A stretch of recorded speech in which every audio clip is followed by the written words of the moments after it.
Hey, aloha, everybody. Jeff Reinbold and the Jeff Reinbold Show is back. It is our show where we take questions from all of our fans. And, Michael, this is how this whole thing started, as a way to give the fans a voice. And, we never are going to deviate from that, no matter how much fun we have or how, big the show gets. It's all about the fans.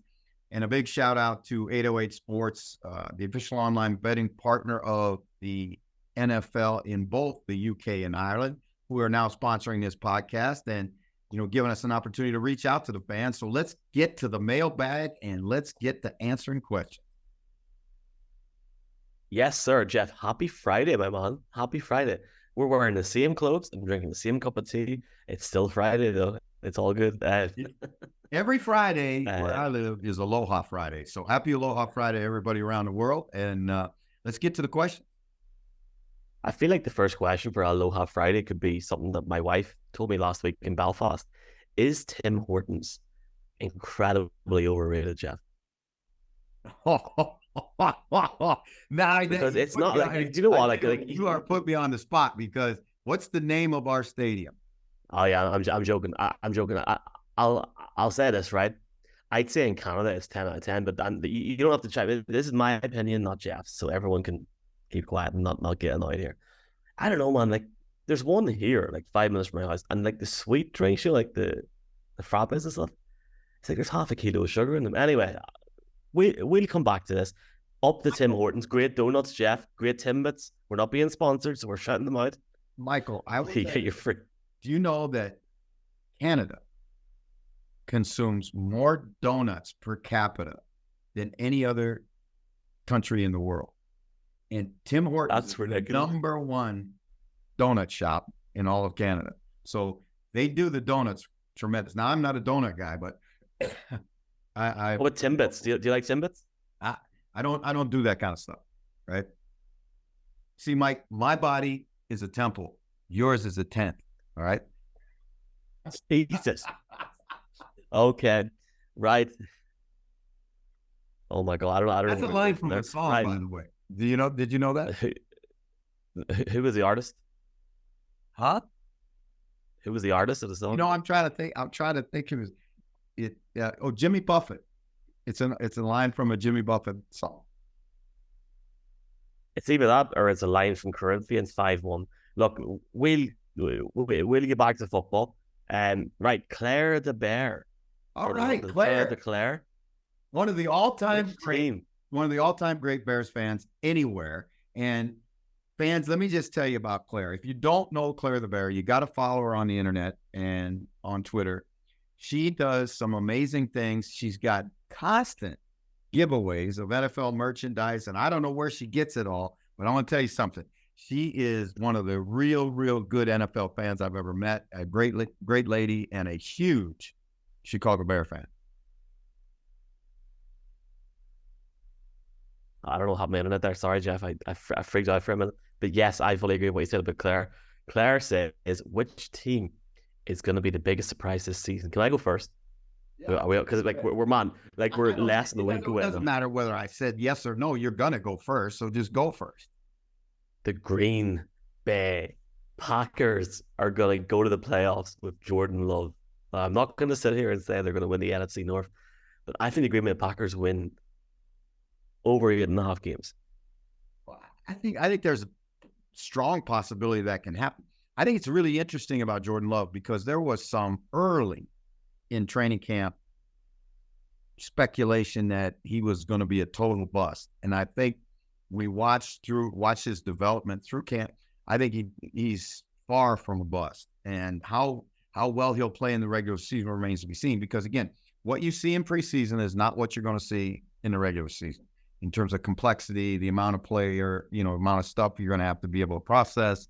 They're going to play against the best players every weekend, but you can only judge a player on what he's done on tape. And when I looked at the tape, you see a guy there that can make throws, that can keep plays alive, that has all of the arm talent that you look for.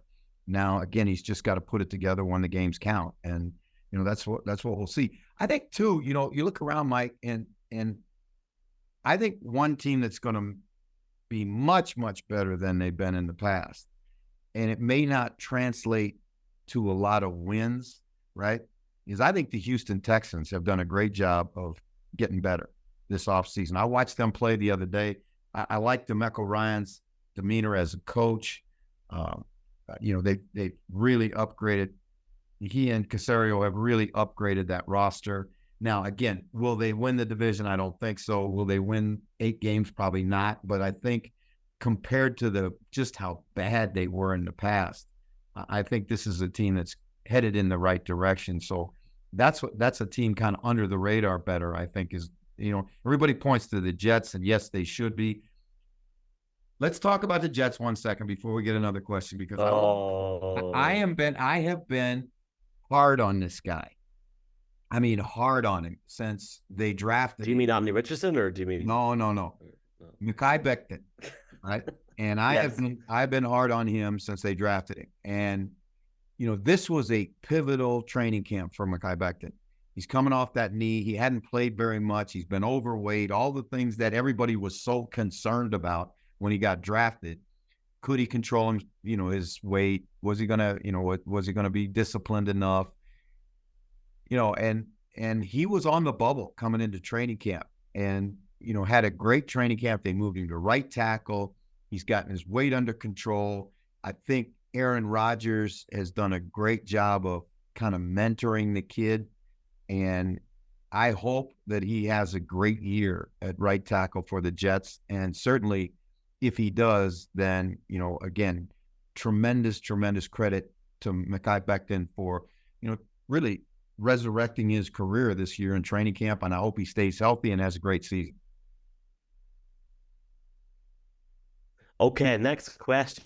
As I was on mute, very swiftly done there, James. See that?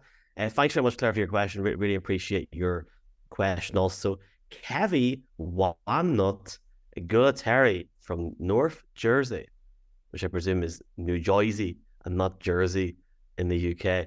Is Dak 1 year away from losing his job? Well, Jeff, give me a Y. Give me an E. I'm just telling you, I cannot believe the hate sometimes that I feel for Dak sometimes. The guy has done an awful lot in his career. And, first of all, before he loses his job, there better be somebody there, to take it, right? I mean, you're going to have to beat him out. And I don't see, Trey Lance is there. I think Trey Lance will be a good quarterback at some time. It isn't going to be within the next 18 months. And I certainly think that Dak has plenty of, left on his tires. And, I thought he did a great job. They let him call plays the other day in an exhibition game. And I thought he did a great job calling plays. And well, why is that important, you might ask? Because it shows his, understanding of the game. It shows his understanding of the offense. Those are all real positive signs for him. And he's got good talent around him.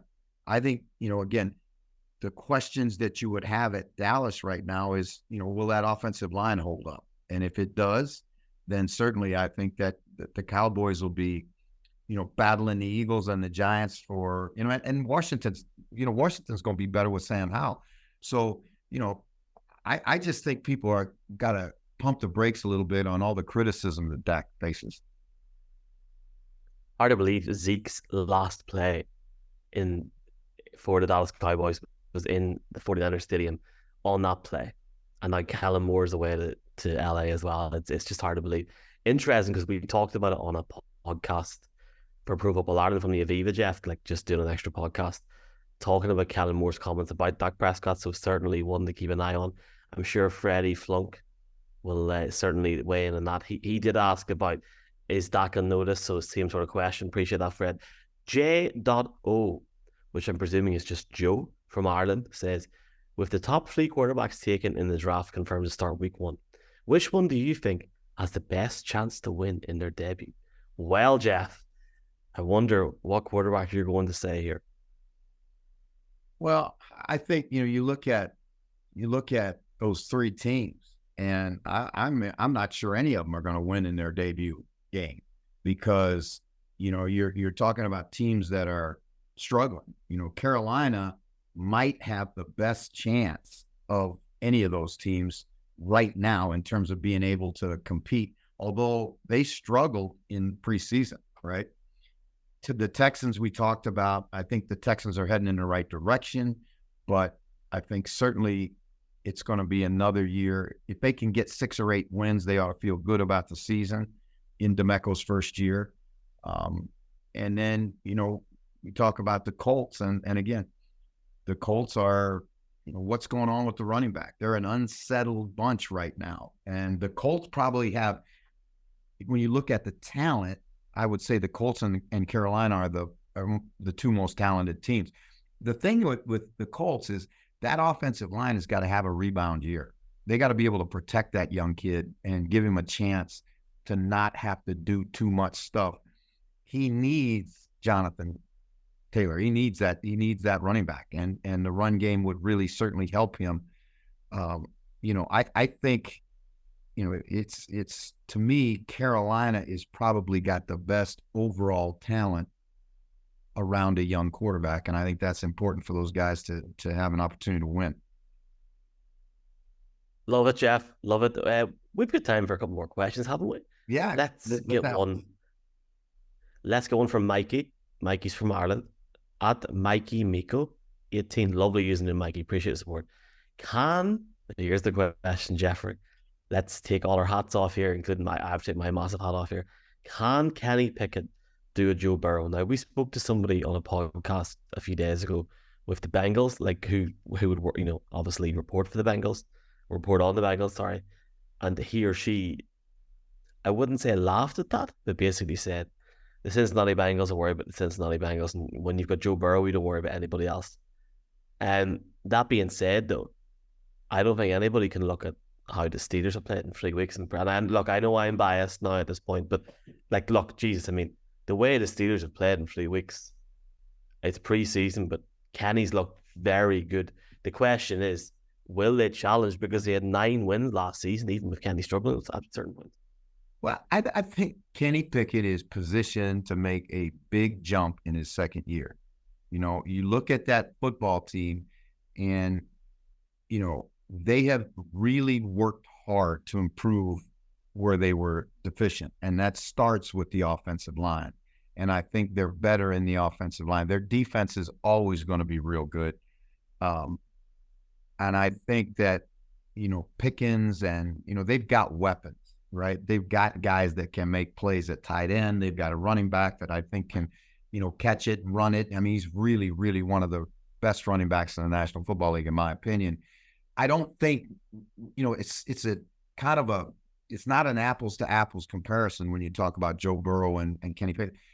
Kenny Pickett doesn't need to do all the things Joe Burrow does because he doesn't run that style of offense. I think what he's got to be able to do is he's got to be able to, throw the play action pass down the field. He's got to be able to, complete some balls on critical downs, third downs when they're off schedule. He has to, manage the offense and be a tremendous leader, which I think he is. It's funny with him, all this, as well as he's played in preseason, all of a sudden, I don't hear anything about how small his hands are anymore. And you remember it going into the draft, people were, just like overanalyzing and over-criticizing to the point where it was ridiculous about how small his hands were. You looked at all I kept saying all the time, go back to the tape. Just look at the tape, right? Look at the Pitt-Clemson game. If you look at the Pitt-Clemson game, you're not going to, he beats a superior team just making plays. And I think that's what we're going to see out of him going forward. I think a year of, off-season work, a year of, coaching school, a year of understanding, a year of maturity, a year of weight room, all those things will help him make a jump in his second season in Pittsburgh. Best division of football. I think that's all I can really say at this point. I'll tell you something. It is, it's funny because we talk about the best division in football and immediately everybody goes to the AFC East. But I'm going to tell you something, that AFC North is loaded and physical and, got great talent at, great quarterback play. The Ravens are going to be much, much better than they were. What Cleveland will be, we'll see. But certainly when Joe Burrow gets back healthy 100%, we know the Bengals are a great football team, and Pittsburgh has shown in preseason that they're going to be a good football team. So it's going to be a battle every week in that division. Bring it on, my friend. We've got time for one more question. Richard in York in the UK, Jeff, preseason injuries are less now to the well-known players because of the lack of game time. But does this just not kick the can down the road to week one? Underprepared players getting injured there instead. I have to say, Jeff, I love the NFL, and I've been very fortunate to cover the league for a few years now, and it's the best experience I've had. Working with you as well is up there as well, of course. I don't get the lack of participation in preseason. I understand why they hold people back, but when you have such little game time, when you need to try and develop players, I understand you have to show some players certain parts of games. You're bringing the second, third strings in, but I do feel sometimes, if you talk about Kenny Pickett there now, he was on the field for 3 or 4 minutes in each game, and that's what they were able to do. And it's like, well, to be fair, it was a quarter in one of the games, but you feel like you want to see more, and maybe there should be more of an incentive to teams in the preseason, Jeff, to make it more interesting. Or do you think, shut up, Michael, stick with the stuff stick with the status quo, the quote High School Musical, and then it's all good the way it is?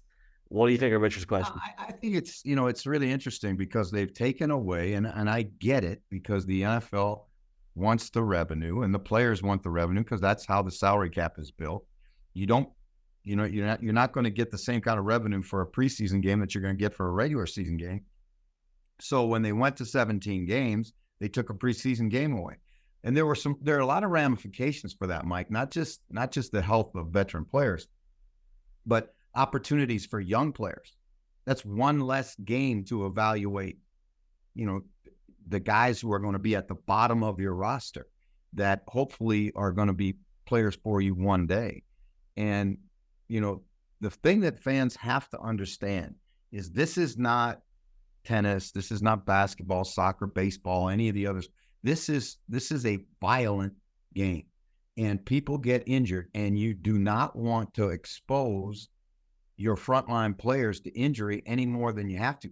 It's a reality in the game that we as coaches understand that you're going to lose guys. It happens. That's the nature of the game. But why in the world would you put a proven player out there and in preseason and losing when the games don't mean anything? Now, here's what I saw in preseason, which was really interesting to me. Here, we're 45 minutes from Buffalo, and WGR and all the Buffalo radio stations. Steve Tasker is a friend of mine, and Steve, was a great player for the Bills, and now does their broadcast. And I listened to him one day, and the fans, I couldn't believe the amount of hand wringing that was going on because the Bills had played their second preseason game, had 12 penalties in the first half. They couldn't score points, What happened in the last game? They put their franchise quarterback out, right? And, luckily they had one drive, went down and scored and, kind of quieted the masses. And then they got Josh Allen out of the game. But I'm going to tell you something. I was shocked. I'm going, what in the world is that guy out there for in preseason? And if he would get hurt, I mean, it's just, that's kind of the thing that you got to trade off. It's so tough, and it's interesting.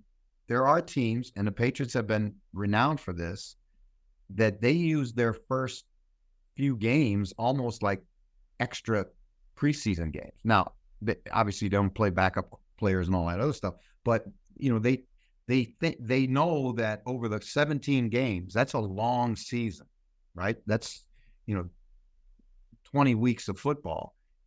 You got to get better as you go. You don't want to, you don't want to start fast and finish slow. You want to, it's okay if you start slow and finish fast. It's, that's basically what happens after Thanksgiving is what determines your season.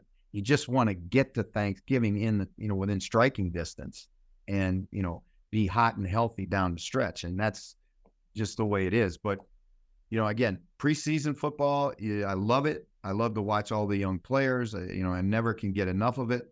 But I also understand that for coaches, it is a much risk and no reward playing frontline players. I think that in 2 to 3 years, that might be the best analysis you give on this podcast. That's a good thought.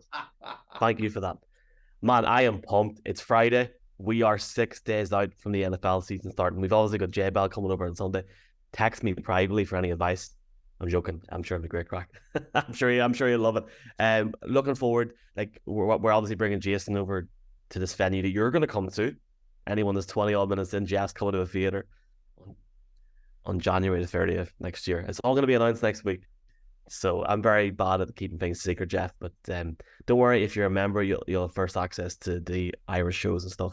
I'm excited, Jeff. It's a big season starting next week. We're all the way full steam ahead to Vegas, baby. We're going to go in next week, and I think what we're going to do is we're going to do bowl predictions next week. We're going to have 3 bowl predictions each next week, and then we're going to have a preview show at some point. Give me like 24 hours to recover from J-Bell, will you, please? We'll do a preview show, a special Jeff Reinbold show that comes out on Thursday morning next week, and we're going to go all the way to Vegas, baby.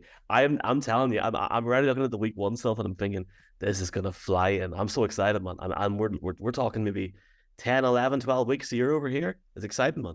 Yeah, it is. And I want to say, first of all, thank you very much for all the fans who sent us questions. I'm sorry we couldn't get to all of them, but if you send them to my Twitter account, I will answer them, on my Twitter account if we're not able to get them on the show. Keep doing that because this is your voice. This is your opportunity to join the conversation. And again, we take it very, very, personal, and we're very proud of the fact that, we really try and get the fans involved because this show is all about you, the fans. Well, Jeff, we're back. We are back, and I'm buzzing. So I'll chat to you soon. Big shout out to 888 Sport. Maybe Jeff might give a Super Bowl pick next week with 888 Sport. We will see the crack. Jeff, thank you so much. On behalf of everybody here, we're buzzing. We're buzzing for this year. This is going to go to the next level, mate. So thank you. And I'll chat to you soon. You say aloha. It's your show. Aloha. Have a great Sunday. Tell Jason Bell I said hello. And, again, tell everybody in Dublin, we coming, baby.